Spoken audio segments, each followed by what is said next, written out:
आदमी फिर चला जाए। बहुत लंबे समय तक शरीर साथ नहीं देती, लेकिन आप तो हरदम अपने साथ हैं। ये दो तरह के जोड़ से हम लोग बने होते हैं। बाल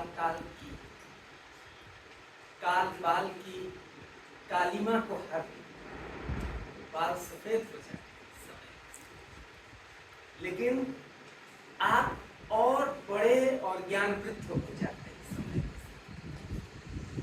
एक चीज बुरी होती जाती है और एक चीज और युवा होते जाती है और जागरूक होते जाती है, जिसे देखकर आप लोगों में आकर्षण होगा, जिसे देखकर आपको अटैचमेंट होगा। एक ज्ञानवृत्त को उसे देखकर अटैचमेंट, क्योंकि वह उस चीज को जान चुका।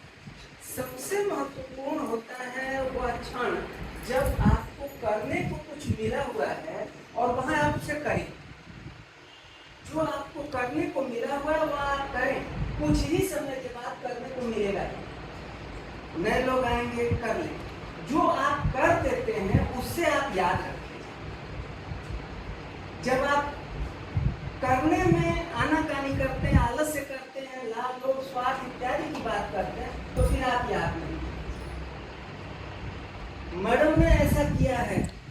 दो तरह का कार्य आप हरदम जागरूक रही हैं, अपने प्रति जागरूक रही हैं और अपने अस्तित्व के प्रति अपने से ज्यादा जागरूक। ये मुझे हरदम अच्छा लगता है कि आप अपने अस्तित्व के प्रति तो जागरूक हैं प्राचार्य, लेकिन आप अपने एक्सिस्टेंस को हरदम महसूस करती रही, हरदम अपने हिसाब से कार्य करती रही, हरदम चीज़ों को दिखाती रही, देखती रही, शांति से बैठे रही, कार्य करती रही। और अंग्रेजी के यहाँ पुष्पा जी 6 खड़े थे। अंग्रेजी कितने?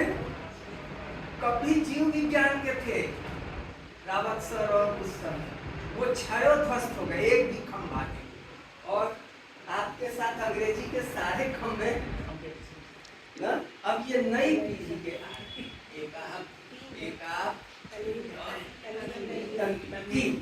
6 थे। वीके मिश्रा थे ना, मैडम थी, एमपी मिश्रा थे ना, और सुदामा मिश्रा थे।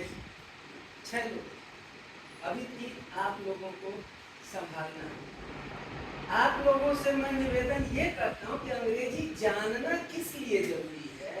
अंग्रेजी जानना इसलिए जरूरी है कि आप दुनिया में होने वाली सब अच्छी अच्छी चीजों को अंग्रेजी में जानें और उसे हिंदी या लोकल डायलेक्ट में अपने लोगों को जानें।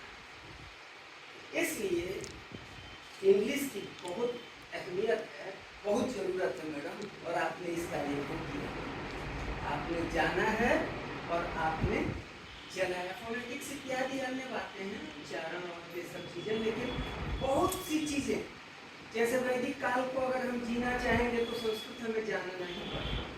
कोई संस्कृत जानेगा फिर हिंदी में हमें जाना पड़ेगा। उसी तरह से आज दुनिया में जितनी भी बड़ी बड़ी चीजें हो रही हैं वो अंग्रेजी में ही, उनको